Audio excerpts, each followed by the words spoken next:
Delhi public school নাম নুশুনা লোক হয়তো কোনো নাই। নগাঁৱত অৱস্থিত দিল্লী পাব্লিক স্কুলৰ ভিতৰচৰাত মই বৰ্তমান উপস্থিত আছোঁ। আপোনালোকক দেখুৱাবলৈ চেষ্টা কৰিম দিল্লী পাব্লিক স্কুলত কিদৰে শিক্ষা প্ৰদান কৰা হয়। ইয়াৰ যি প্ৰশাসনিক বিষয়া আছে আনোৱাৰ পাৰভেজ, তেখেতৰ সৈতে আমি কিছু সময় কথা পাতিছিলোঁ। আৰু বহুতে কয় দিল্লী পাব্লিক স্কুলত ছাত্ৰ ছাত্ৰীক শিক্ষাদান কৰাটো অতি খৰচী বেপাৰ, কিন্তু কিমান খৰচী এই বিষয়েও আমি আলোচনা কৰিম আৰু ভিডিঅ'টো শেষলৈকে চাব বুলি আমি অনুৰোধ জনাইছোঁ। আৰু এয়া দিল্লী পাব্লিক স্কুলৰ এটা ষ্টিম লেব। ইয়াত বিজ্ঞানৰ বিভিন্ন পৰীক্ষামূলক তেওঁলোকৰ পৰীক্ষাসমূহ ইয়াত ছাত্ৰ ছাত্ৰীক শিকোৱা হয়। মই ভালেই কৈছে, আপুনি ভাল প্ৰশ্ন এটা সুধিছে। প্ৰশ্ন খৰচ হয়, খৰচটো আমি এইটো খৰচৰ পইচাটো লওঁ, মই নকওঁ যে নলওঁ। এতিয়া বিল্ডিঙৰ খৰচ আছে, ইমান ডাঙৰ বিল্ডিং এটা আছে, আমি সেই খৰচাটো কিন্তু এবাৰেই লওঁ, সেইটোৱে আটাইতকৈ ডাঙৰ কথা। বহুত মানুহে এইটো বুজি নাপায় যে আমি কি হেৰি কৰিলোঁ, আমাৰ খৰচাটো এবাৰেই লওঁ, আমি 30,000 টকা এটা লওঁ এবাৰে। যোনটো ক্লাছতে এডমিশ্যন নিদিয়ক 30,000 টকা এডমিশ্যন ফিজ এবাৰেই দিব লাগিব। ক্লাছ 1ত ধৰি ল'লোঁ, আপুনি নাৰ্চাৰী খোলা অলপ মানুহৰ কনফিউজন হৈ যায়। মই ক্লাছ 1ত ল'ৰাটোকে বাচ্চাটোকে এডমিশ্যন দিছে, ঠিক আছে, ক্লাছ 1ত এডমিশ্যন দিয়ে 30,000 টকা দি দিলে, ঠিক আছে। তাৰপিছত আহি গ'ল আপোনাৰ মানে মান্থলি হেৰিটো, মান্থলি ফিজটো 3 মাহটো আমি একেলগে লওঁ, ঠিক আছে। সেইটো 4,000 বা 5,000 টকাৰ ভিতৰত ভেৰি কৰে ক্লাছ ৱাইজ মাত্ৰ, ঠিক আছে, পাৰ মান্থ। সেইটো আমি একেলগে লওঁ, 12,000 বা 15,000 টকা হৈ যায়, বুজি পাইছে কথাটো। এতিয়া হৈ গ'ল 15,000 টকা, 3 মাহত একেলগে দিলে, 3 মাহত একেলগে দিলে 15,000 টকা হ'ল। 30,000 টকা সেইফালে আছিলে, 45,000 টকা হ'ল। আপুনি যেতিয়া দিবলৈ আহে মানে ভাবে ইমান পইচা হৈ গ'ল, বুজি পাইছে। প্লাছ আপোনাক আৰু এটা কথা কৈছো, art, dance, music, craft, skating, indoor games, outdoor games, আপোনাৰ বেডমিণ্টন, আপোনাৰ কেৰম, টেবল টেনিছ, মানে আপোনাৰ বাস্কেটবল, ফুটবল, এতিয়া আমাৰ ক্ৰিকেট একাডেমি আহিছে, চুইমিং পুল অলমষ্ট হৈ গৈছে। যোৱা বছৰ চুইমিং পুল ষ্টাৰ্ট হৈছিল, কিবা এটা দুৰ্ঘটনা হোৱাৰ কাৰণে তেওঁলোকে এইটো আৰম্ভ কৰিব মানে শেষ কৰিব পৰা নাছিলে। এইবছৰ যেনেকৈ হওক শেষ হৈ যাব, তো আমাৰ চুইমিং পুলো ৰেডি হৈ আছে। তো এই গোটেই বস্তুখিনি, তাৰপিছতো কম্পিউটাৰ নিজৰ আমাৰ এনেকুৱা এইটো মোৰ যিটো চিষ্টেম দেখিছে, এইটো চিষ্টেমেই ষ্টুডেণ্টক দিয়া আছে। ইয়াতকে না সৰু তাতকে বোলে ডাঙৰ, ঠিক আছে। আমাৰ ইয়াত যিমান অফিচত যিমান চিষ্টেম আছে চবৰে একে। আৰু কম্পিউটাৰ লেবতো সেই 30টা বা 35টা যিটো ল'ৰা ছোৱালী বা 40টা যিটো ক্লাছত যিটো ষ্ট্ৰেংথ আছে, সেইটোৰ সিমানেই কম্পিউটাৰ আছে, মানে কোনো কাৰো লগত শ্বেয়াৰ কৰিবলগীয়া নাই, শ্বেয়াৰিং নাই, 1 নম্বৰ কথা।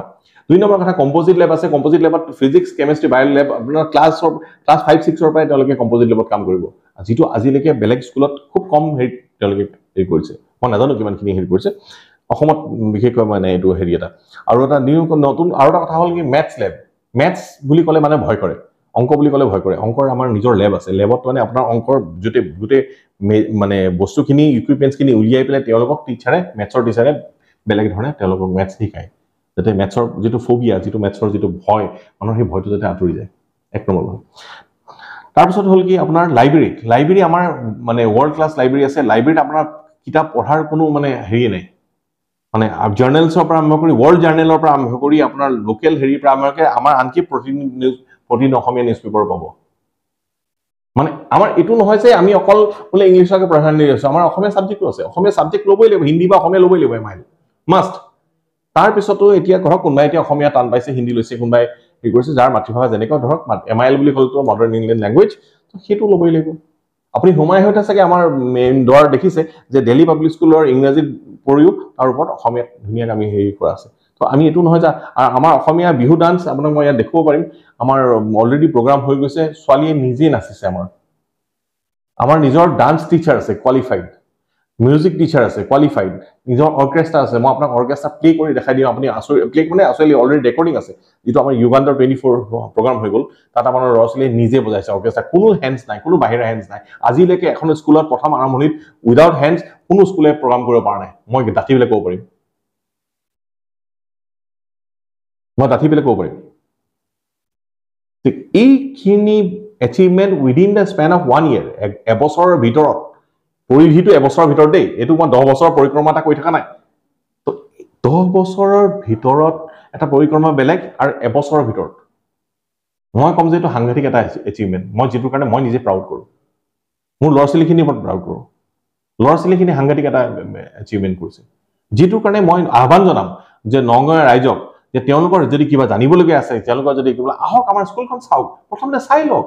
আমি কোৱা নাই যে আমাক আহিলে বাচ্চাটোক দিব লাগিব এডমিশ্যন দিব লাগিব তেওঁলোকে অলৱেজ ৱেলকাম তেওঁলোকে যেতিয়াই মন যায় তেতিয়াই আহিব পাৰে মোক এটা ফোন কৰিলে হ'ল বা স্কুলত আহি পেলাই ক'লে হ'ল এডমিনিষ্ট্ৰেটৰক লগ পাম মোক লগ কৰিবলৈ কাৰণে আটাইতকৈ ইজি মই চবকে লগ পাওঁ মই যিমান মানুহ আহে চবকে মই এণ্টাৰটেইন কৰোঁ ৰাতি কোনোবাই যদি 10টা বজাত ফোন কৰে সেইদিনাখন ৰাতি 10টা বজাত ফোন কৰিছে মোক কৈছে আপোনাৰতো ৰোজা চলি আছে তথাপি আপোনাক মই ফোন কৰিলোঁ 10:30 বাজিলে মই কৈছোঁ আপুনি মোক কৈছে আপুনি যে ইমান সোনকালে ৰাতি 10:30 বজাত ফোনটো ধৰি পেলাই আপুনি যে মোক এইখিনি কথা কৈছে তাৰ বাবে মই কৈছোঁ না আপুনি মোৰ হেৰি হয় মোৰ কাৰণে স্কুল মানে মোৰ এখন নিজৰ স্কুল মোৰ নিজৰ স্কুল এখন মোৰ নিজৰ যেতিয়া বাচ্চা এটা হ'ব বাচ্চাটো যে ৰাতি গা বেয়া হয় মই তাৰ বাচ্চাটো কি মই এতিয়া নাই মোৰ এতিয়া হোৱাৰ সময় এতিয়া মই বাচ্চাটোক নাচাওঁ ৰাতিপুৱা চাম নেকি নহ'ব নহয় তো সেইটোৱে কথা এতিয়া গাৰ্জেনজনে ক'লে মই আপোনাক মই এটা গাৰ্জেন দিছোঁ মই এটা বাচ্চা দিছিলোঁ মই আপোনাক আৰু 3টা বাচ্চা এডমিশ্যন দি আছোঁ অলৰেডি 3টা বাচ্চা এডমিশ্যন তেওঁ তেনেকৈ ৰাখিলোঁ তেওঁ কৰিও দিলে তো সেই গাৰ্জেনজনক মই ধন্যবাদ কিয় তেওঁৰ নামটো ক'ব মানা কৰিছিলে তো মই সেইকাৰণে নামটো মানে এতিয়া বিশেষকৈ মই বাহিৰত অন কেমেৰাও কোৱা নাই বা বাহিৰতো জানিবলৈ দিয়া নাই তেওঁ এগৰাকী ডক্টৰ হয় কিন্তু এইটোৱে ক'লো